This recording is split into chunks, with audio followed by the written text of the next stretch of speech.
Hey Insurance, this is Tony Cañas, Chief Motivational Officer at Insurance Nerds and PNC Client Advisor at the Jacobson Group. Today I'm going to teach you how to resign. I promised my friend Kelly Donahue-Pyro of Agency Performance Partners that I'd record this video, so thank you Kelly for pushing me to finally get this done. I know it sounds silly, but there are good ways and bad ways to resign. And since the overall economy is in the middle of a great resignation and insurance is in the middle of a great realignment, this is important stuff today.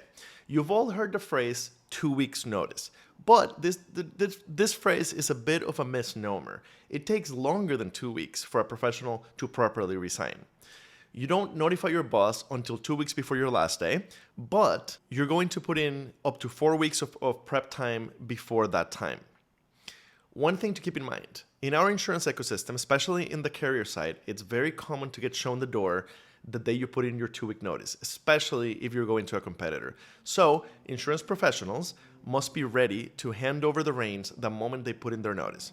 Also, there's at least one top 10 broker that requires a 3-week notice instead of the usual 2-week. So make sure you read your employee manual and figure out exactly what you're expected to do before you resign. Also, never forget that while insurance has about 2 million employees in the US, everybody knows everybody, and you never want to burn a bridge. Your resignation affects not only yourself and your family, but it also creates side effects on your boss, your company, your teammates, and many others. The goal of a true professional is to minimize those side effects. According to Manager Tools, there are 3 phases to resigning. Number 1, the preparation. Number 2, delivery. And number 3, the interim period. And the most important phase is the preparation. The delivery phase is what everybody thinks about, but the prep has to be done well in order to pull off the delivery well. Number 1, I shouldn't need to say this, but don't quit until you have another job secured. It can take 6 to 9 months to find an insurance job. Number 2, don't put your 2-week notice in until you've accepted the new job and the background checks have cleared. At some companies, the background checks can take a month. Plan accordingly. Your notice is the maximum time you're willing to work, but they are well within their rights to send you home that same day. Normally, you'll get paid for those 2 weeks, even if you get sent home, but be prepared just in case they don't. Number 3, assume that you'll lose access to everything the moment that you speak to your boss. Assume that you will no longer have access to your company computer. If you have a company cell phone, assume that it's disconnected effective immediately. If you have a company car, assume that it's gone immediately. Make sure that you've backed up any data that you need, including contact information, to your personal computer or to a printed hard copy. Also, don't print that hard copy in the office because you could accidentally leave it behind. Number 4, prepare a transition file. This is really where you show that you're a professional. Your goal is that your team continues to do well even after you're gone. It should include an overview of team activities and status on any key projects. Your successor should be able to keep everything going without a hiccup with this extensive document. This can take weeks to prepare. Number 5, prepare performance files on your team and write interim reviews on your team. If you're a manager, you owe it to your team to not create a problem for them because of your departure. They've done the work. They deserve to be recognized. A good rule of thumb is 1 page per team member.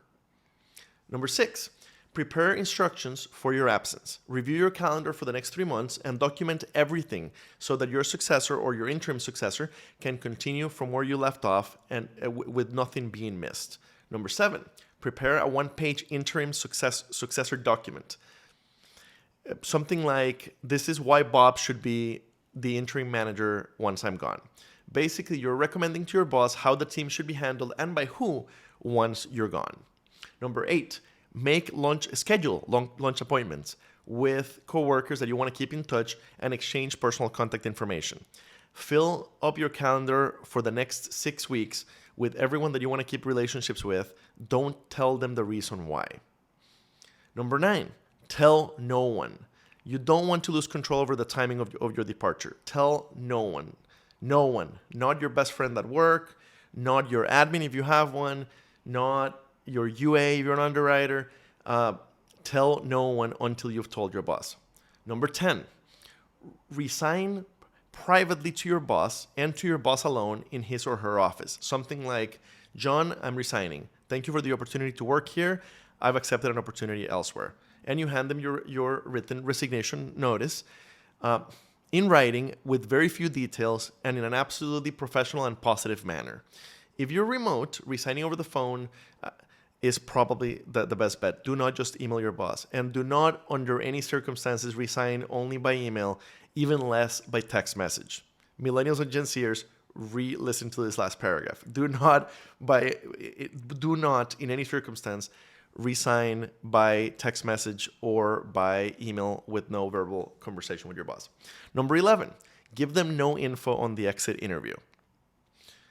Number 12, say nothing publicly until your manager has given you the go-ahead.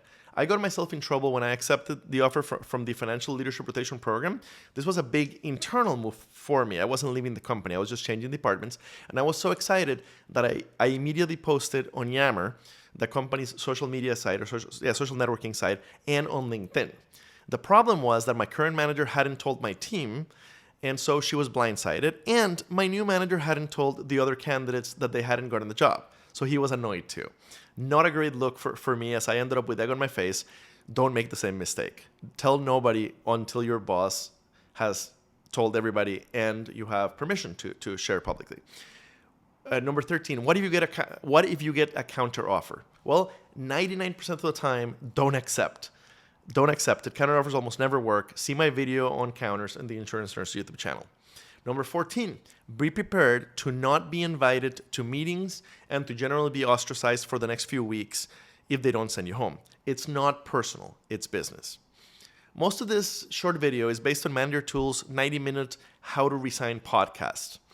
I highly recommend that you listen to the whole thing for a deeper dive.